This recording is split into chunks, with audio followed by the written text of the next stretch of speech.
Muito bom dia, Sra. Presidente, Srs. Deputados. Cumprimento na pessoa do Sr. Presidente do Conselho de Administração os restantes membros aqui presentes obviamente, agradecendo a presença e a disponibilidade para estarem aqui. Falar de um problema para o qual já foi feito um diagnóstico. Infelizmente, e todos os dias nos deparamos com notícias, não só do Centro Hospitalar de Setúbal, mas também de muitos outros, e, portanto, parece ser um mal geral, ou muito geral, da saúde em Portugal. Aqui, obviamente, tomou aqui um aspecto muito relevante com esta saída de 87 profissionais médicos nesse sentido, tornou ainda mais premente esta necessidade de vos ouvirmos e percebermos de que forma é que se podem arranjar soluções ou de que forma podemos exigir ao Governo que tome as diligências necessárias a resolver este problema e, obviamente, resolvendo este problema em particular, esperemos que possa também, nesse sentido, ter um exemplo para resolver outros problemas. Não querendo repetir muitas das questões, até porque depois as respostas serão dadas em bloco, eu queria pegar aqui pelo facto em duas ou três perguntas. Falou do novo serviço de urgência, da necessidade desse novo serviço de urgência. Qual é a resposta do Governo a essa necessidade? Falámos de recursos humanos. O Governo anunciou ainda há pouco a contratação de 10 médicos. Creio que nos parece manifestamente insuficiente, mas também referiu ainda há pouco que entre o período de 2015 e 2021 houve a contratação de 306 profissionais e com isso a consequência é de que aumentou e muito a despesa com esses recursos humanos. Ou seja, uma coisa leva à outra e, portanto, a resolução de um problema leva a outro problema. E aqui eu queria fazer uma pergunta muito genérica, que é apelar aqui se ao Presidente do Conselho de Administração e ao Conselho de Administração no seu todo, se fosse hoje colocada a questão de dizer qual é a solução para este problema e se pudessem dizer ao Governo para resolvermos esta questão, todo este problema, é preciso isto, o que é que no vosso entender seria a vossa resposta? Ou seja, o que é necessário para colocar todos estes problemas resolvidos? Muito obrigado. Sra. Presidente, muito obrigado, senhores deputados, pelas questões que nos colocaram. Independentemente do meu discurso poder ser complementado por alguns dos meus colegas do Conselho de Administração aqui presentes, nomeadamente o Sr. Diretor Clínico, se assim o entender, eu gostava de tentar objetivar aqui as minhas respostas. São 3 ou 4 pontos que me parecem complementares e naturalmente fundamentais. A primeira questão que se coloca em relação aos recursos humanos, e eu centraria aí a questão, porque de resto esta é uma das questões mais discutidas e mais ventiladas nos últimos tempos, a questão dos recursos humanos, e se me perguntarem as dificuldades que nós temos sentido, sobretudo, dificuldades na contratação de pessoal médico. O pessoal médico é, de facto, a grande dificuldade de contratação, porque a nível dos outros estratos profissionais, o mercado de trabalho funciona, isto é, há profissionais disponíveis. Com uma ou outra dificuldade a nível dos senhores enfermeiros, a senhora enfermeira-diretora também está aqui presente, mas nós temos conseguido contratar os senhores enfermeiros que se tornaram necessários ao nosso processo de produção, e ainda por cima conseguimos contratar nos últimos 2 anos em situações especialmente difíceis de grande pressão, como todos sabemos. A pandemia apanhou-nos a todos um pouco de surpresa, naturalmente, e exigiu respostas céleres e rápidas da parte das instituições de saúde. Para que essas respostas acontecessem, era necessário pelo menos duas ou três coisas. Primeiro, era necessário, naturalmente, recursos financeiros, mas isso foi disponibilizado, e também Vossas Excelências tiveram o cuidado de, em devido tempo, dotar o Serviço Nacional de Saúde com os reforços financeiros que se tornaram necessários para socorrer a este período de pandemia, que nos chegaram, naturalmente, a tempo. Mas era preciso, naturalmente, 2 outras coisas. Primeiro, a celeridade no processo de contratação. E a celeridade no processo de contratação é sempre apontada como uma das grandes dificuldades da administração pública e também dos hospitais públicos, como todos sabemos, naturalmente.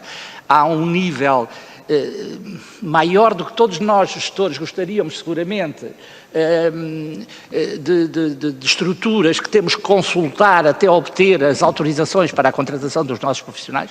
Obviamente que neste período de pandemia a coisa foi aligeirada e tivemos, de facto, outro tipo de resposta que não tínhamos até então.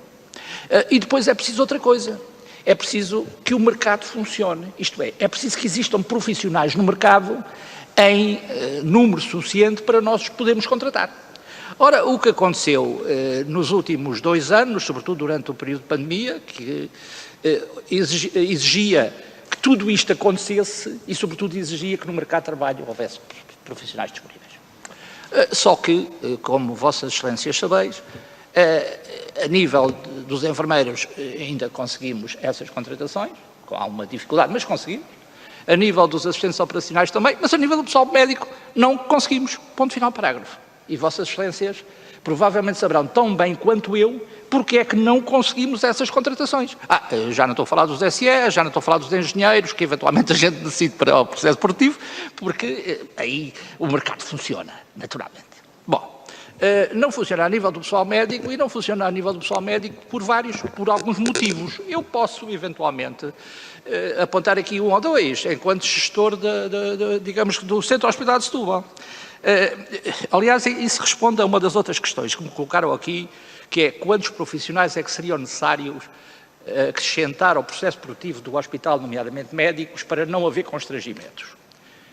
Eu diria que era preciso uma coisa, era preciso que o tempo não passasse. Isto é, que as pessoas não se aposentassem e que as pessoas não envelhecessem. Naturalmente, esta era a primeira resposta. Ora, a partir do momento em que o tempo passa, que as pessoas envelhecem e o processo, naturalmente, das reformas e das aposentações cai, que naturalmente em hospitais, sobretudo hospitais desta dimensão, estamos a falar de um hospital de 370 camas, não estamos a falar de um hospital central que provavelmente terá outro tipo de recursos e outro tipo de respostas e outra flexibilidade nas respostas. Nós estamos a falar do Hospital de Setúbal.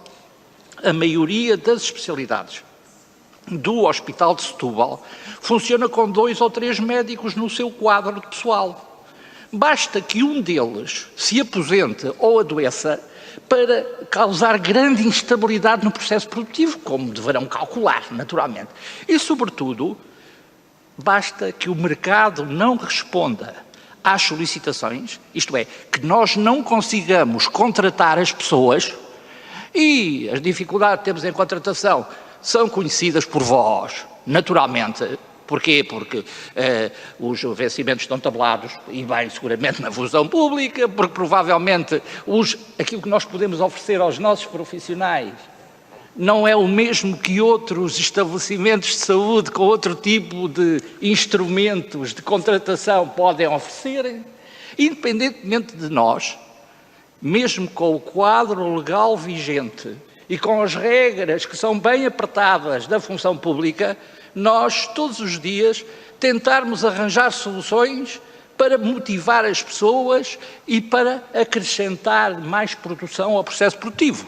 Estou a falar dos centros de responsabilidade integrados, estou a falar da produção fora do horário normal de trabalho ou da produção adicional, estou a falar do complemento do salário com o pagamento da produção ao ato, naturalmente, que são tudo instrumentos que nós fomos beber de outros setores, que interiorizamos no nosso hospital e que naturalmente nos têm permitido responder minimamente às solicitações da procura. Não com a celeridade que todos gostaríamos, seguramente, Sr. Deputado. Há 3 anos atrás, obrigávamos os nossos utentes a esperar 4 meses por uma consulta e, neste momento, estamos a obrigá-los a esperar 6 meses por uma consulta. Portanto, a dificuldade do acesso, de facto, acentuou-se nos últimos 2 anos, também por razões sobejamente conhecidas. Naturalmente, compete-nos a nós, com os recursos existentes, ultrapassar estes constrangimentos. E os resultados estão à vista. é fácil fazer benchmarkings, é fácil comparar indicadores de produção e de produtividade. Os seus deputados comparem-nos. E se chegarem à conclusão que o Hospital de Setúbal tem piores indicadores do que a média nacional, então, por favor, digam-nos para nós tomarmos boa nota dessa questão. Bom, de facto, Sr. Deputado, temos dificuldade em contratar médicos. O Sr. Deputado sabe quantos médicos é que são necessários para manter em funcionamento uma maternidade do tipo da nossa no Hospital de Setúbal? Quantos médicos obstetras? 3. 24 sobre 24 horas. Já agora, nós temos 4 partos por dia no nosso hospital. Tem sido a média dos últimos anos. 4 partos por dia. E temos 30 urgências de obstetrícia e ginecologia por dia. Mas aquilo que está definido pela Ordem dos Médicos é que o mínimo de profissionais afetos a esta função, estou a falar da função urgência, naturalmente, porque os hospitais tradicionalmente prestam trabalho a nível do internamento, consulta e urgência. Na urgência, que é disso que estamos a falar, são necessários 3, 24 sobre 24 horas. 3, 24 sobre 24 horas no Hospital de Setúbal representam por... depois há, já agora permitam-me um parentezinho. A lei diz que o número máximo de horas que o pessoal médico pode dedicar à urgência são 12 horas. E mesmo assim, a partir dos 50 anos, podem pedir dispensa de urgência diurna. E a partir dos 55, de toda a urgência. Portanto, aquilo que eu tenho que ter no meu Hospital de Setúbal são 3 médicos com menos de 50 anos, todos os dias 24 sobre 24 horas. 3 vezes 2, portanto, o dia tem 24 horas, todos os 12 horas, 6. 6 vezes 7 dias por semana, 42. 42 médicos com menos de 50 anos têm que existir, de acordo com aquilo que está regulado pela Ordem dos Médicos, no meu hospital. Já agora, façamos este cálculo para a península toda de Setúbal, senhores deputados. O Hospital Garcia da Horta tem que ter 6, tem um nível de diferenciação ligeiramente superior ao nosso. O Barreiro tem que ter 3, 9. E nós temos que ter outros 3, 12, 24 sobre 24 horas. 12 vezes 2, 24, 24 vezes 7 dias por semana, façam as contas. E vejam se há algum sistema de saúde, se há algum país do mundo que possa ter mais de 150 médicos só para garantir o funcionamento das suas urgências 24 sobre 24 horas, num perímetro de meia dúzia de quilómetros. Bom, claro que assim não há recursos que resistam. Mas mesmo assim, Sr. Deputado, nós só encerramos o nosso serviço de urgência de obstetrícia e ginecologia uma vez, desde que eu lá estou, até hoje. Amanhã, não sei, provavelmente encerrará. Mas esse dia em que nós o tivemos que fechar foi porque 2 médicos adoeceram simultaneamente nesse dia. Obviamente, perguntar-me-á, mas o senhor faz milagres? Não. As pessoas do hospital, todas elas têm mais, todos eles, só há 2 que têm menos de 50 anos, todos eles me fazem, desculpem a expressão, o favor. Senhor Administrador, se nós quiséssemos isto fechava amanhã. E eu tenho desagradecido imenso, e sobretudo a população de Setúbal tem agradecido imenso, o esforço que eles têm dado, sem serem obrigados a isso, em manter o serviço de funcionamento do nosso hospital 24 sobre 24 horas. E recorrendo, naturalmente, àquilo que o Sr. Deputado dizia há pouco, aos tarefeiros, às tais empresas que, naturalmente, que complementam as escalas do nosso hospital. Ora, este exercício de gestão, não me estou aqui a queixar, torna-se especialmente difícil. Eu estou a fazer trazer este exemplo porque replico-o depois para todas as especialidades. Nunca alguém que venha de Setúbal dizer que deixou de ter assistência por falta de recursos nestes 6 anos em que nos competiu gerir este hospital. Reconheço que, de facto, um dia, numa quarta-feira, tivemos que fechar o serviço de urgência, mas não deixámos, naturalmente, de articular com os outros hospitais e de assegurar que as parturientes tivessem assistência. Recordo, estamos a falar de 30 atos nas 24 horas, dos quais 4 são partos. A segunda nota, Sr. Presidente, penso que ainda terei 2 minutos, se me permitir. Tem mais. Muito obrigado. A segunda nota que eu queria aqui deixar são as potencialidades que se abrem no médio prazo ao desenvolvimento da atividade do nosso hospital com a ampliação e com a construção do novo edifício. Ora, a construção do novo edifício vai permitir resolver 3 ou 4 grandes constrangimentos, senhores deputados. O primeiro são as suas urgências. Centralizamos as urgências todas. E perguntar-me-ão, então as urgências não funcionam? Funcionam no edifício antigo. Ao passarem do antigo para o novo, libertam, parece-me óbvio, espaço no antigo. Criam potencialidades de desenvolvimento e de prática clínica em áreas que neste momento estão ocupadas por esse espaço. O novo edifício vai ter um piso com cerca de 50 camas para um serviço de internamento do nosso hospital. O novo espaço vai ter uma unidade de cuidados intensivos. Já agora eu gostava de fazer aqui um parênteses. Nos últimos 2 anos, as grandes dificuldades que nós sentimos foi pela duplicação de 2 espaços altamente consumidores de recursos humanos. Nós tivemos, porque não tínhamos o nosso serviço de urgência dimensionado e a obra feita a tempo. Todos reconhecemos que não tivemos a obra feita a tempo, como todos gostaríamos. O que é que isto obrigou? A pôr um pré-fabricado, a construir uma urgência, naturalmente ao lado da outra. Isso aí temos que reconhecer todos.